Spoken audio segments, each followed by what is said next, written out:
AK-74.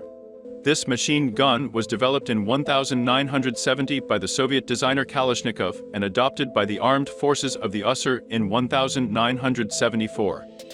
The development of the AK-74 is associated with the transition to a new low-pulse cartridge of 5.45-39 mm. It was first used in the Afghan War, then in all conflicts of the post-Soviet space.